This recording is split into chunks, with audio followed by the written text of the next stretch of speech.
Hello दोस्तों, welcome to main point study. I hope आप सारे के सारे ठीक हो। तो आज हम करने वाले हैं चैप्टर नंबर 1 क्लास 11th की हिस्ट्री का, जिसका नाम है जी राइटिंग एंड सिटी लाइफ। और हम करने वाले हैं जिसके मोस्ट इंपॉर्टेंट क्वेश्चन। ये सारे के सारे PYQs है और विद आंसर है। ओके। पहली बात तो ये है, मैं क्लास 11th की हिस्ट्री के हर एक चैप्टर के मोस्ट इंपॉर्टेंट क्वेश्चन अपलोड कर चुका हूँ। ठीक है, उनकी PDF अपलोड कर चुका हूँ बेसिकली। और बहुत सारे चैप्टर है जिनकी मैं वीडियो भी बना चुका हूँ। ओके। जैसे मैं दिखा देता हूँ, आप चैप्टर पे आओगे, यहाँ पर मेन पॉइंट स्टडी वाले चैनल पे वीडियोस वगैरह पे आओगे। हिंदी में तो सारे ही कर दिए, इंग्लिश में कुछ चैप्टर करे हैं मैंने। जैसे कि अभी मैंने एक वीडियो पेंडिंग है, मतलब बना दिया, बस अपलोड करनी है, चेंजिंग कल्चर की। ओके। पाथ ऑफ मॉडर्नाइजेशन की बना दी, क्योंकि बहुत ही ज़्यादा इंपॉर्टेंट चैप्टर है ये, सबसे ज़्यादा मार्क्स का आ रहा है, आपको पता ही होगा। ओके। और ऐसे ही मैं बाकी चैप्टर के जो PDF है वो बना चुका हूँ। PDF जो है वो हमारे टेलीग्राम चैनल पे आपको मिल जाएगी, main point study 11th arts. या तो मैं PDF का लिंक सारे चैप्टर का नीचे डिस्क्रिप्शन में दे दूंगा, या तो आप देखो ऊपर ये लिख रहा है लिंक, इस पर क्लिक करोगे ना जब आप टेलीग्राम, तो यहाँ पर आ जाएगा। पहले हिंदी मीडियम वाले बच्चों के लिए आएगा, नीचे की तरफ आप करोगे तो आपको इंग्लिश मीडियम वाले चैप्टर के मोस्ट इंपॉर्टेंट क्वेश्चन की PDF मिल जाएगी। नोट्स भी मिल जाएंगे, उनके MCQ वगैरह भी मिल जाएंगे। तो ये आप देख सकते हो। आई होप आपको कोई दिक्कत ना आई हो, समझ आ गया हो। कुछ बच्चों का अगर डाउट है कि सर अगर मोस्ट इंपॉर्टेंट, अच्छा बच्चे पूछते हैं मेरे से। ओके। एग्जाम से पहले पूछते हैं कि सर अगर मैं क्वेश्चन करके जाऊँ तो मेरे 60% नंबर आ जाएंगे। उनको है ना, मैं बता दूं बच्चे, 60% तो नहीं आ सकते। मैं बता देता हूँ 60% क्यों नहीं आ सकते। अब सीधा हमारा दूसरा चैनल है ना, जो भरत कोरवाल वाला। ओके। ये वाला हमारा चैनल है, इस पर जब क्लिक करोगे तो आपके सामने आएगा ये चैनल, लाइव वाले सेक्शन पे आना। मैं बता दूँ 60% तो बिल्कुल नहीं आएंगे। क्यों नहीं आएंगे? क्योंकि 60% से 100% ज़्यादा आएंगे। मैं आपको बता दूं, चाहे क्लास 9th का पेपर हो, 10th का पेपर हो, 11th का हो, 12th का हो। मैं लाइव लेता हूँ, अभी 2-3 दिन पहले ही क्लास 11th वाले बच्चों का एग्जाम था। ठीक है। मैंने क्या किया, मैंने उनसे बोला कि अपना क्वेश्चन पेपर भेजो। बच्चों ने क्वेश्चन पेपर भेजा, PDF सामने रखी, मोस्ट इंपॉर्टेंट क्वेश्चन की PDF रखी, मतलब जो क्वेश्चन पेपर की PDF, हर एक क्वेश्चन मैच करवा दिया। हर एक क्वेश्चन, दोबारा से बोल रहा हूँ, हर एक क्वेश्चन। लाइव देख लेना, खुद पता चल जाएगा। ठीक है, हर एक क्वेश्चन मैच करवा दिया मैंने। और ये सिर्फ पहली बार नहीं है, ऐसा नहीं है कि सिर्फ ये 4-5 दिन पहले जो पेपर आया था उसमें, ये आप नीचे देखो लाइव ही भरी हुई पड़ी है। मैं चैप्टर का एनालिसिस लेता हूँ, ये पहले की वीडियो है। ठीक है। तो चैप्टर का एनालिसिस वगैरह लेता हूँ, या ये जो पहली लाइव है इसमें भी शायद मैंने क्वेश्चन पेपर को डिस्कस कराया होगा, ऐसे मैं लाइव वगैरह लेता हूँ। ठीक है। और ये पहली बार मैं मोस्ट इंपॉर्टेंट क्वेश्चन की वीडियो नहीं बना रहा। और जब वही बच्चे जो क्वेश्चन लर्न करके चाहते हैं ना, वो बोलते हैं कि सर मेरे 2 नंबर का रह गया बस, सर 3 नंबर का रह गया बस, ऐसे बोलते हैं वो। समझ रहे हो? तो दिमाग से ये डाउट निकाल देना कि इससे बाहर कुछ भी आएगा, इससे बाहर एक भी क्वेश्चन आपको देखने के लिए नहीं मिलेगा। हाँ, MCQ के लिए मैंने MCQ की भी अलग से वीडियो बना रखी है चैप्टर का, उसका लिंक भी नीचे डिस्क्रिप्शन में दे दिया है, वो आप देख लेना। ठीक है। बाकी इससे बाहर कोई क्वेश्चन नहीं आएगा, दोबारा रिपीट कर दूं, इसलिए कह रहा हूँ अच्छे से करना है क्वेश्चन। अब आ जाते हैं नीचे, डायरेक्टली हम क्वेश्चन को स्टार्ट कर देते हैं बिना टाइम वेस्ट करे। चैनल को अभी तक, ये वाले चैनल को सब्सक्राइब नहीं किया तो कर लेना, क्योंकि 12th में तो आप यहीं मिलोगे आप मेरे से। ठीक है, लाइव। बाकी वीडियोस तो मेन पॉइंट स्टडी पे ही अपलोड होगी। और दूसरा हमारा एक और चैनल है मेन पॉइंट टेक का, वहाँ पर मैं अर्निंग से रिलेटेड वीडियो बनाता हूँ। तो इस वाले चैनल को भी सब्सक्राइब कर लेना, ये वाला जो हमारा चैनल है। ठीक है। इस पे मैं ये बताता हूँ स्टूडेंट अर्न कैसे कर सकता है, क्योंकि अभी आप 11th में हो, 12th में हो, फिर 12th के बाद कुछ बच्चे तैयारी करेंगे, कुछ कॉलेज में जाएंगे, तो पैसे से रिलेटेड प्रॉब्लम आती है। तो आप ऑनलाइन कैसे अर्न कर सकते हो उसके बारे में मैं इस चैनल में बताता हूँ। चलो जी, आ जाते हैं यहाँ पर। तो सबसे पहले तो मेसोपोटामिया क्या है, चैप्टर का नाम ही राइटिंग एंड सिटी लाइफ है, और इस चैप्टर के अंदर हम मेसोपोटामिया के बारे में पढ़ने वाले हैं। पहले तो मैं बता दूं, मेसोपोटामिया एक ग्रीक वर्ड है, और मेसोपोटामिया 2 वर्ड से मिलकर बना है, एक तो है मैसोस और एक और पोटामस। तो मैसोस का मतलब होता है मिडल में, पोटामस का मतलब होता है रिवर, यानी एक एरिया जो 2 रिवर के बीच में बसा है उसको मेसोपोटामिया कहते हैं। और ये हमारा जो एरिया है मेसोपोटामिया, यहाँ पर किसकी बात हो रही है? इराक के अंदर एक एरिया है जो 2 रिवर के बीच में है। ठीक है। और वो रिवर का नाम है टिग्रिस और यूफ्रेटस, उन दोनों रिवर के बीच में ये जो एरिया है इसको ही मेसोपोटामिया कहा जाता है। ओके। आपसे पूछा भी जा सकता है कि आज जो मेसोपोटामिया है वो कौन से देश के अंदर है, तो याद रखना इराक के अंदर है। ओके। नेक्स्ट क्वेश्चन है कि मेसोपोटामिया की जियोग्राफिकल लोकेशन बताओ, या ये लाइन लिखी आ जा सकती है कि Iraq is a land of geological या जियोग्राफिकल डाइवर्सिटी, एक्सप्लेन करो, या write down the some fact show the graphical diversity of the Iraq, existing Iraq. तो मैं आपको बता दूं, ये जो इराक है ना, ये हमारा मेसोपोटामिया है। मेसोपोटामिया के जो ऊपर वाला एरिया है, यानी नॉर्थ वाला एरिया ना, यहाँ पर है स्टेपी के क्षेत्र। स्टेपी क्या होता है? वो बहुत बड़े बड़े मैदान। ठीक है। जो हरे भरे मैदान होते हैं, ठीक है, जहाँ पर लोग अपने जानवरों वगैरह को लेकर जाते हैं। ओके। समझ आ गया ना ये? ओके। हमारा जो नॉर्थ ईस्ट वाला एरिया है, ठीक है, हमारा जो नॉर्थ ईस्ट वाला एरिया है, यहाँ पर जो है लश ग्रीन माउंटेन है, पूरा ग्रीनरी है यहाँ पर। ओके। यहाँ पर माउंटेन रेंजेस वगैरह भी है, और माना जाता है कि यहीं पर सबसे पहले एग्रीकल्चर स्टार्ट हुआ था, 7000 से लेकर 6000 BCE तक। ठीक है। ओके, यहाँ पर मैंने उल्टा नहीं लिखा, कुछ वो बच्चे सोच रहे होंगे सर आपको पहले 6000 लिखना चाहिए था, नहीं, बट जब हम बीसीई की बात करते हैं तो सबसे पहले बड़ा नंबर आता है। ओके, चलो, हमारे साउथ वाले पार्ट में ना हमारे साउथ वाले पार्ट में डेजर्ट है, और डेजर्ट में है ना माना जाता है कि सबसे पहले राइटिंग जो लाइफ है ना, लिखने का सिस्टम जो है यहीं पर शुरू होता है, क्योंकि हमें सबसे जो पुरानी टैबलेट है ना, टैबलेट, टैबलेट का मतलब क्या खाने वाली टैबलेट नहीं, लिखने वाली टैबलेट, जो टैबलेट है चिकनी मिट्टी से बनाई जाती थी, उस पर तख्ती जिसको हिंदी में बोल सकते हैं, उस पर लिखा जाता था, या हिंदी में पांडुलिपि बोलते हैं वैसे उसको, उसी को हम टैबलेट वगैरह कहते हैं। तो ये हमें साउथ वाले पार्ट के अंदर मिली थी। आई होप ये बात आपको पता चल गई, अब रीड कर लेना जो मैंने बताया। ठीक है, चलो, नेक्स्ट है कि मेसोपोटामिया से हमें, मेसोपोटामियन सिविलाइजेशन से हमें क्या क्या चीज़ें मिलती है, बहुत इंपॉर्टेंट क्वेश्चन है। तो मेसोपोटामिया जो सिविलाइजेशन है उनसे हमें बहुत सारी चीज़ें मिलती है।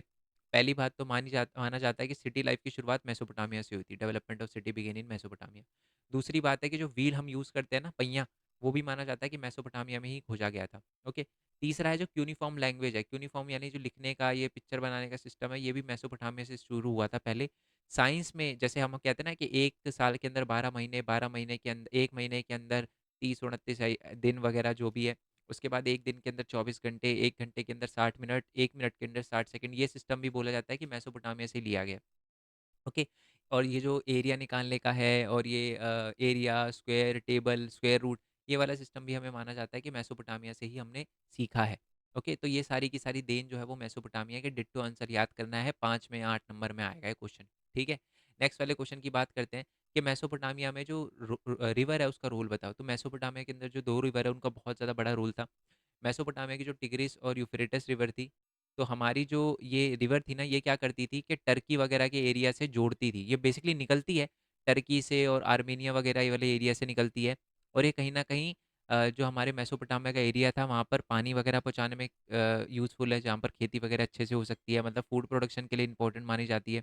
ओके, और जो लोग हैं जो बेसिकली एग्रीकल्चर नहीं करते, कुछ और काम करते हैं, उनके लिए ज़्यादा प्रोडक्शन होगा तभी तो वो अपना काम कर पाएंगे। लेट्स अज्यूम मैं एक सैनिक हूँ, मैं एक फौजी हूँ, तो मैं फौज में हूँ तो मैं खेती तो नहीं कर सकता। मेसोपोटामिया के उस टाइम में तो खेती, जो बंदा एक काम करता है वो एक ही काम करेगा, है ना।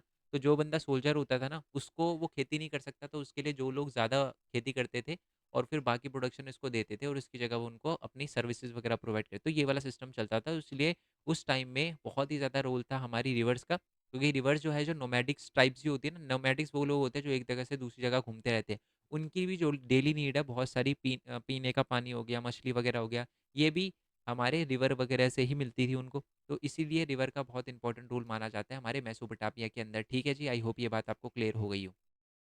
ओके, चलो जी, नेक्स्ट प्रश्न पे आते हैं। नेक्स्ट हमारा प्रश्न है कि why the Mesopotamia is consider the important by the European. जो यूरोपियन लोग हैं ना, वो मेसोपोटामिया को बहुत इंपॉर्टेंट समझते हैं। क्यों समझते हैं इंपॉर्टेंट? वो यूरोपियन लोग हैं ना, मैं आपको बता दूं।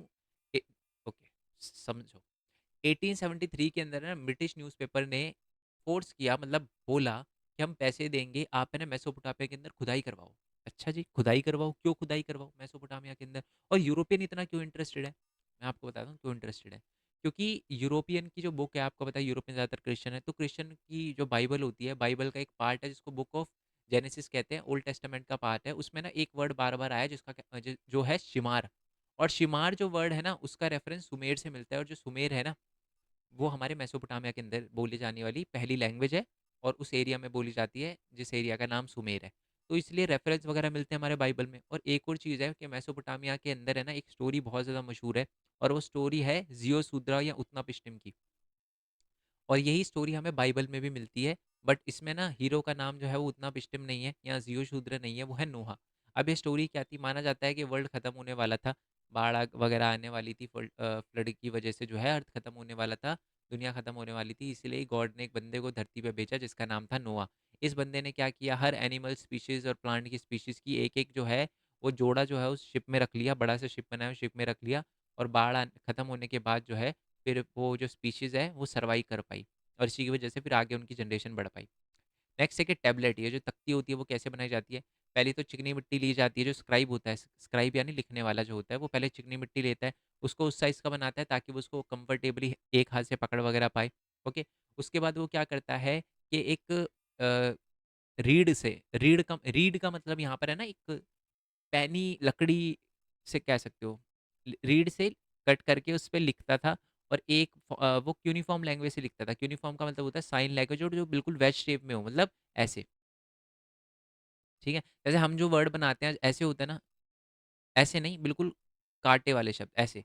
ऐसे वगैरह वर्ड जो है वो यूनिफ़ॉर्म लैंग्वेज में लिखे जाते थे, और फिर बाद में तख्ती को स्मूथ वगैरह किया जाता था, और एक बार जो तख्ती पे लिख दिया ड्राई करने के बाद, उसके बाद उसको ड्राई किया जाता था। लिखने के बाद ड्राई किया जाता था, और एक बार जो तख्ती पे आप लिख दो, उस टैबलेट पे लिख दो, उसको मिटा के यूज़ नहीं कर सकते थे दोबारा। इसी वजह से हमें बहुत ज़्यादा बड़ी तादाद में हमें टैबलेट वगैरह मिली है। ओके?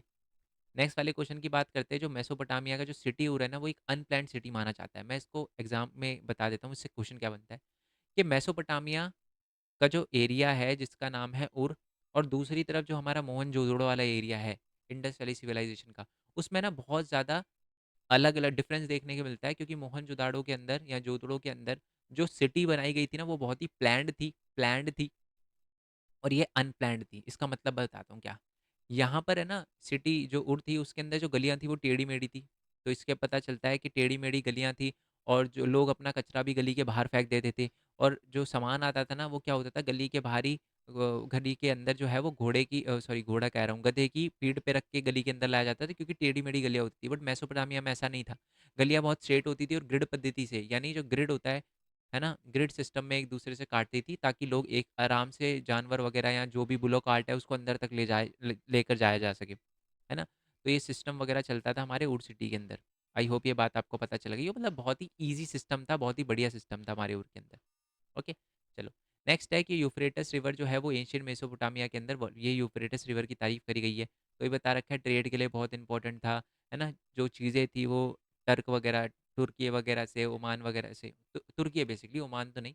तुर्की वगैरह, ओमान भी है वैसे, बट ओमान इसमें दिलमुन कहते थे, भारत को कहते थे वैसे तो। तो बस इतना याद रखो, यूफ्रेटस रिवर से भी ट्रेड वगैरह जो है वो आसान हुआ करता था। ओके, बहुत सारी चीज़ें आती थी, और हमारे एग्रीकल्चर के लिए भी बहुत ज़्यादा इंपॉर्टेंट था, बट हमें यहाँ पर सिर्फ ट्रेड की बात करनी है। ओके, नेक्स्ट है कि जो development of the city was outcome of the rural prosperity. अब देखो, गांव में जब ज़्यादा प्रोडक्शन होगा, तभी तो ज़्यादातर लोग, जो सिटी है उसके अंदर जो लोग हैं वो अपना काम खुद पर कर पाएंगे। देखो मैं बताता हूँ, जो शहर के लोग थे ना, सिटी के लोग थे ना, वो गांव पर डिपेंडेंट थे अपने फूड प्रोडक्शन के लिए, क्योंकि उनको तो खाना वगैरह वो खुद तो उगाते नहीं थे। तो एग्रीकल्चर, जब रूरल एरिया में एग्रीकल्चर का प्रोडक्शन ज़्यादा होगा, तभी तो शहर के लोगों को खाना मिल पाएगा। तो इसलिए ये बहुत ज़्यादा इंपॉर्टेंट क्वेश्चन है, ध्यान से सुनना। मारी के बारे में, मारी एक ऐसा एरिया था हमारे मेसोपोटामिया के अंदर, जहाँ पर फार्मर और जो पेस्टलिस्ट होते थे, जो एक जगह से दूसरी जगह घूमते रहते थे, उन दोनों के बीच में लड़ाई होती रहती थी। क्यों होती थी? जो पेस्टलिस्ट होते थे वो क्या करते थे, अलग अलग जगह एक जगह तो घर था नहीं उनका, तो वो क्या करते थे, फार्मर की कभी कभार क्रॉप वगैरह को भी जो इकट्ठा कर रखी थी उन्होंने, उनको लूट लेते थे। दूसरी बात है, उनकी फसलें वगैरह भी खराब कर देते थे। ओके, दूसरी तरफ फार्मर को भी दिक्कत रहती थी पेस्टलिस्ट से, क्योंकि जो पेस्टलिस्ट होते थे वो फार्मर क्या करते थे, पेस्टलिस्ट का कभी कभार रास्ता रोक देते थे, उनको पानी पीने की नदी तक नहीं जाने देते थे। तो इसलिए इन दोनों के बीच में लड़ाई वगैरह चलती रहती थी।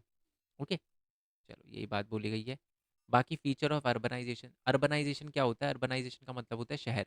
तो शहर का सबसे बड़ा फीचर होता है, इसमें एक वर्ड लिखा होगा जिसको हम कहते हैं डिवीजन ऑफ लेबर।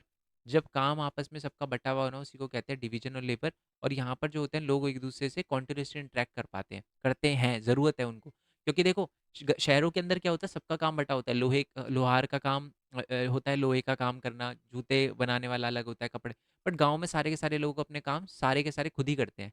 तो वहाँ पर एक दूसरे से इतना कनेक्ट नहीं होता जितना शहरों में होता है। शहरों में लोगों को मिलना पड़ता है एक दूसरे से। ठीक है जी, आई होप ये बात आपको क्लियर हो गई हो। बाकी एक बार रीड करोगे अर्बनाइजेशन का, क्लियर हो जाएगा। ओके, चलो। बाकी मेसोपोटामिया की जो सील मेकिंग है उसके बारे में बता देता हूँ, वो क्यों इंपॉर्टेंट है। देखो, सील का मतलब क्या होता है, मेसोपोटामिया के जो थप्पा लगाया जाता है ना, सब थप्पा, उसको सील कहते हैं। तो ये सील क्यों इंपॉर्टेंट थी? मान लो आप शिप से जा रहे हो, है ना? आपने शिप में एक बोरा भरा, और आप नहीं जा रहे, सिर्फ शिप वाले को बोल दिया कि ये बोरा दूसरे एरिया में पहुंचा दियो, तो वो पहुंचाएगा। बट क्या हो अगर वो उस बोरे से कुछ निकाल ले? तो इसी के लिए क्या, बोरे के ऊपर मुंह खोल के कुछ निकाल ले? तो इसी के लिए क्या किया जाता था, सील लगा दी जाती थी बोरे के ऊपर, मिट्टी लगा के उस पर सील लगा दी जाती थी उसके बिल्कुल मुंह पे, ताकि अगर मान लो वो छेड़छाड़ करे, तो उसको फिर वो सील तोड़ के तो छेड़छाड़ करनी पड़ेगी, सामान निकालना पड़ेगा, क्योंकि अगर वो बोरे को कहीं से काट देगा तो पता चल जाएगा, तो इसलिए वो सील तोड़ के निकालेगा।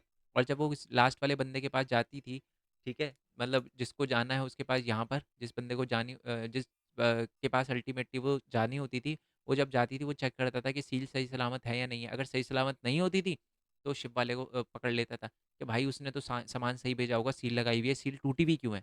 तो इसी के लिए बहुत ज़्यादा इंपॉर्टेंट थी कि ताकि ट्रेड में माल फंक्शन वगैरह ना हो पाए, चोरी वगैरह ना हो, ठीक है, फॉल्ट ना हो, फेयर हो एक तरह से ट्रेड वगैरह। ओके, चलो जी।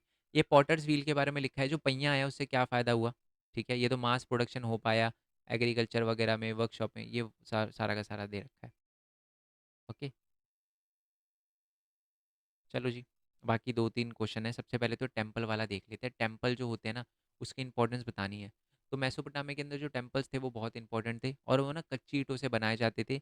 और है ना, मेसोपोटामिया के अंदर जो मंदिर थे वो पहले घरों की तरह ही होते थे, क्योंकि माना जाता था, क्योंकि जो टेम्पल होते हैं वो भी क्या होते हैं, हाउस ऑफ गॉड होते हैं, या होम ऑफ गॉड होते हैं, जो हमारे गॉड के घर होते हैं। सबसे इंपॉर्टेंट गॉड जो है वो मून गॉड माने जाते हैं, जिनको हम उर कहते हैं, और इन्नन्ना मानी जाती है, जो कि हमारी लव एंड वॉर की देवी है ना, मतलब लव की भी देवी है और वॉर की भी देवी है, ठीक है। और इनको है ना ये बहुत इंपॉर्टेंट माने जाते थे हमारे गॉड्स वगैरह, क्यों, क्योंकि इनको अपने हर चीज़ का पहला प्रोडक्शन, जैसे मान लो आपने कोई भी खेती करी है तो उस पर चढ़ावा सबसे पहले भगवानों को ही जाता था। ओके, और सबसे इम्पोर्टेंट चीज़ है कि हुआ क्या कि जो हमारा टेम्पल है ना वो एक तरह से अर्बन इंस्टीट्यूशन का सबसे बड़ा हब बन गया। सारी एक्टिविटी हमारे अर्बन इंस्टीट्यूशन में होने लगी, यानी खेती बाड़ी मतलब खेती बाड़ी का जो बुनाई होती थी कपड़े की, है ना, कटाई होती थी, तेल निकालना हो गया बीजों में से, ये सारा का सारा काम टेम्पल के आसपास होता था, इसलिए वो बहुत इंपॉर्टेंट सेंटर बन चुका था। ओके, और ये तो नीचे जो है वो एनसीईआरटी के 2 क्वेश्चन दे रखे हैं, बट हमारा ये रह रहा था, ठीक है। वाई विलेजर्स पीरियोडिकली रोकेट इन दी मेसोपोटामियन हिस्ट्री। मेसोपोटामिया के अंदर है ना, जो हमारे विलेज होते थे वो एक जगह से दूसरी जगह मूव होते रहते थे। पहले यहाँ पर थे, फिर वो अपनी जगह छोड़कर दूसरी जगह चले जाते थे। क्यों क्यों चले जाते थे, इसके बहुत सारे रीज़न है। पहले तो नेचुरल रीज़न, मान लो वहाँ पर खेती अच्छी नहीं होती, एग्रीकल्चर अच्छा नहीं होता, कोई बाढ़ वगैरह आ गई, ये सारी के सारी रीज़न। कुछ माने जाते थे मैन मेड रीज़न, मान लो ऊपर से पानी आ रहा है, ठीक है, और यहाँ एक गाँव है, यहाँ एक गाँव है। अगर ऊपर वाले गाँव ने अपना पानी अपनी जो रिवर का पानी अपने गाँव में डाइवर्ट कर लिया सारा का सारा, तो नीचे वाले गाँव को मिलता नहीं था, इसलिए इनको बीच में डिस्प्यूट भी हो जाते थे। और अगर मान लो नीचे वाले गाँव वाले कम ताकतवर है तो उनको अपना एरिया लोकेट करना पड़ता था, है ना? तो वही है, ब्लॉक कर देते कभी-कभी पानी का चैनल वगैरह, और नीचे की तरफ पानी नहीं आ पाता था, और इसी की वजह से कॉन्फ्लिक्ट भी होते थे और अपना गाँव भी छोड़ना पड़ता था। आई होप ये बात आपको क्लियर हो गई हो, सारे के सारे क्वेश्चन क्लियर हो गए हो। इससे बाहर कुछ नहीं आना। पीडीएफ का लिंक नीचे डिस्क्रिप्शन में दे रखा है, बाकी सारे चैप्टर की भी पीडीएफ का लिंक नीचे डिस्क्रिप्शन में दे रखा है, और टेलीग्राम पे भी मिल ही जाएगा। बाकी कोई दिक्कत हो तो मेरे को आप बता देना। मिलते हैं जी नेक्स्ट वीडियो में। जय हिंद, जय भारत, वंदे मातरम। Thanks for your support. Bye bye.